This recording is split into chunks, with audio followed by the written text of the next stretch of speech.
In today's video, we are not looking at a futures thinking tool or technique, but we are definitely looking at something that will impact the future, and that is neurodiversity in the cyber workplace. So I had the privilege of going to a National Cybersecurity Centre conference a couple of weeks ago, which was all about neurodiversity in the workplace, and it was an excellent and very informative day. So I'm hoping to share some of my findings from that day with you and share some tips and useful advice that you can put into place that may benefit you or someone you know or someone you work with. So in putting this presentation together, I've used insights from that conference as well as a selection of interesting, useful documents that you can find online. There are a couple published by the RAND Corporation, and you've got MITRE, CREST, KPMG, some of the other big consultancies, and also some UK civil servant and NHS guidance documents. So the cybersecurity industry is facing a dramatic skills gap. Now, estimates vary depending on the source, but ISC2 reckon there are about 4.8 million cybersecurity jobs currently unfilled, and that's an increase of 19% year on year. Essentially, companies and organizations cannot find appropriately skilled and experienced people to fill cybersecurity positions, not least of all because there are jobs and job titles that just 18 months or a couple of years ago didn't even exist. So neurodiverse individuals bring unique ways of thinking which can solve complex problems that require innovative solutions. Many neurodivergent individuals excel in areas like pattern recognition, attention to detail and problem solving, skills that are crucial in cybersecurity roles. And it's the neurodivergent population as a whole that might be part of the answer to this skills gap in cyber. How do we attract and engage and successfully employ people from this population? Neurodivergent individuals often excel at noticing small details that others might miss. This is particularly valuable in roles like vulnerability assessment or pen testing. Some neurodivergent individuals, such as those with ADHD, can engage in hyperfocus, allowing them to work on complex tasks for long periods without distraction. And their ability to think outside the box leads to creative solutions, which is essential for developing new cyber strategies. And it's important to emphasize a couple of points before we go on. One is that I am not neurodivergent as far as I'm aware, and I am certainly not an expert on the subject. And the second point is a lot of what I'm going to share today comes from neurodivergent people that I met at the conference and elsewhere. And their personal insights are particularly interesting. And one of those is they don't like to use the label that being neurodivergent gives some sort of superpower. They feel like that adds a lot of pressure for them in their workplace where they already feel pressured enough. They emphasize that it's, in their view, far more helpful to look at neurodivergence as different strengths rather than something that's superhuman. So what does the research say? There is research that shows that neurodiverse teams are more innovative. For example, SAP reported an increase in patent applications from neurodiverse teams. Neurodivergent employees tend to be highly loyal when provided with the right environment, reducing churn and the associated costs. In certain tasks like quality assurance or data analysis, neurodivergent employees often outperform their neurotypical peers due to their attention to detail and ability to focus on repetitive tasks. We have a look at some success stories. GCHQ, the very large intelligence organisation in the UK, they have over 120 dyslexic and dyspraxic employees. and they are employed for their ability to process and analyse complex data. And this attention to detail helps them identify patterns that other people can sometimes miss. Siemens reported a 50% improvement in product testing efficiency thanks to their autistic employees who excelled at repetitive tasks requiring precision. And Ernst & Young's Neurodiverse Centres of Excellence have been highly successful in employing neurodivergent individuals for roles requiring high attention to detail. There are challenges faced by neurodivergent individuals. Not least of all is traditional recruitment processes, which can focus too much on social interaction skills rather than technical abilities, and this can prevent highly skilled candidates from being hired. Also, there are issues regarding promotion, where in some organisations, particularly civil service, a promotion will come with line management experience. So you may have an individual who's incredibly technically skilled, but has absolutely no interest in being a line manager for anyone. So they actively avoid promotion, which they are definitely deserving of, because they just don't want that extra bit added on to their day job. Many neurodivergent individuals face challenges due to sensory sensitivities. It might be noise or lighting, for example. Simple accommodations like noise-cancelling headphones can help alleviate these issues. And career progression in general can be difficult when there is rigid corporate structures that don't account for these diverse thinking styles. It's been found that mentorship programs can help neurodivergent employees navigate these challenges. Some companies like Microsoft and some UK civil service organisations have found great success by using practical assessments instead of traditional interviews. And this allows the candidates to demonstrate their technical abilities without being disadvantaged by social interaction challenges. Providing interview questions in advance can reduce anxiety and allow candidates time to prepare thoughtful responses.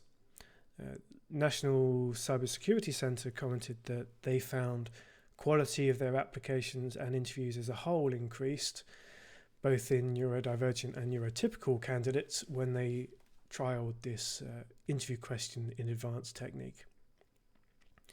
So generally focusing on the technical skills required for the job rather than soft skills like communication or teamwork is helpful for neurodivergent employees, unless of course those skills are essential for the role being interviewed for.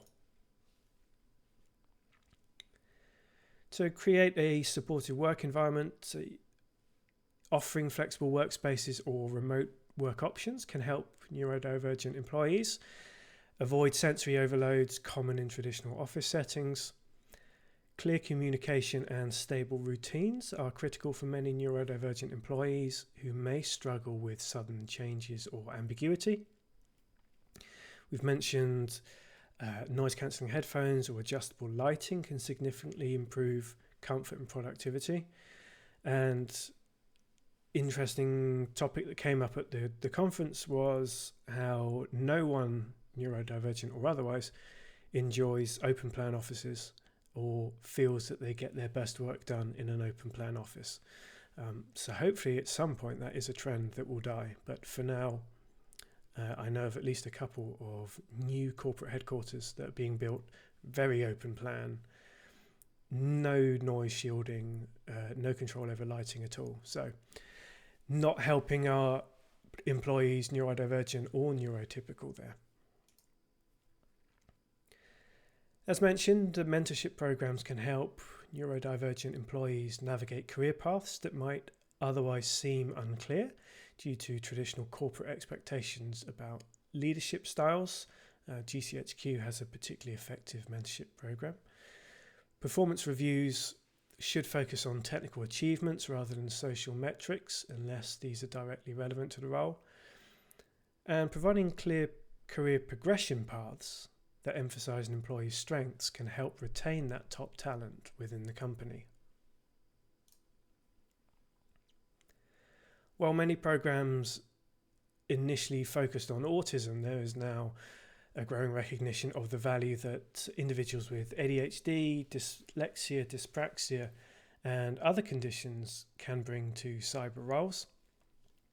ADHD, the co-diagnosis of autism and ADHD, was discussed a lot at the conference, and there were several speakers there who, once they received their diagnosis and tweaked their life and work accordingly, have flourished in their career. And the defining moment was having an accurate diagnosis. Programs like Cybersecurity Challenge UK are actively working to attract neurodiverse talent into the industry through competitions designed to identify potential candidates with unique skill sets. And as an awareness grows about the value of neurodiversity, more organisations are adopting inclusive practices that benefit both employees and organisations alike. This can include workplace adjustments, so the right equipment, desks, lighting, monitors, so on, and also helping your employees have a productive, optimally set up work from home experience too. 5 common misconceptions that were discussed at the conference. Many people mistakenly believe that neurodiversity is a form of disability or an illness that needs to be fixed. In reality, neurodiversity refers to natural variations in how people learn and think and process information. It's not an illness, but it's a natural part of human diversity. And with the right support and accommodation, these individuals can thrive in the workplace. Some employers can assume that neurodivergent employees are less productive and require more supervision, but studies show that neurodivergent employees often outperform their peers in specific tasks. For example, JP Morgan Chase found that their neurodiverse hires were 90% to 140% more productive than neurotypical employees in certain roles if they were appropriately supported. There is sometimes also a belief that neurodivergent individuals face the same challenges or require the same accommodations, so like a one-size-fits-all approach. In reality, neurodiversity encompasses a wide range of conditions, and each individual has unique strengths and challenges. For example, someone with dyslexia may struggle with reading, but excel in creative problem solving, while someone with ADHD may need help with organisation, but has excellent focus on complex tasks. So tailored accommodations are essential. It can also be assumed that all neurodivergent employees have difficulty with social interaction or teamwork. The reality is, while some do, such as those on the autism spectrum more commonly, it's not true for all neurodivergent people. Many can excel in collaborative environments when communication styles are adapted to their needs. For example, clear and direct communication can help avoid misunderstandings or ambiguity. Employers may believe that making accommodations for neurodivergent employees will be expensive or difficult to implement. In reality, most accommodations are simple and low cost, such as the noise-cancelling headphones, some degree of flexible working hours or adjustable lighting. And as we've mentioned, these adjustments can benefit all employees across the board. Had some tips for neurodivergent employees that came up in the conference and also in some of the documents that I'll link to.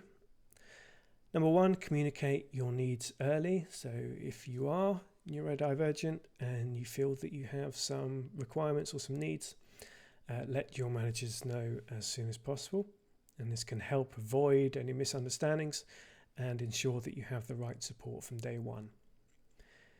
Use, where appropriate, assistive technology tools, from noise cancelling headphones to screen filters or task management apps.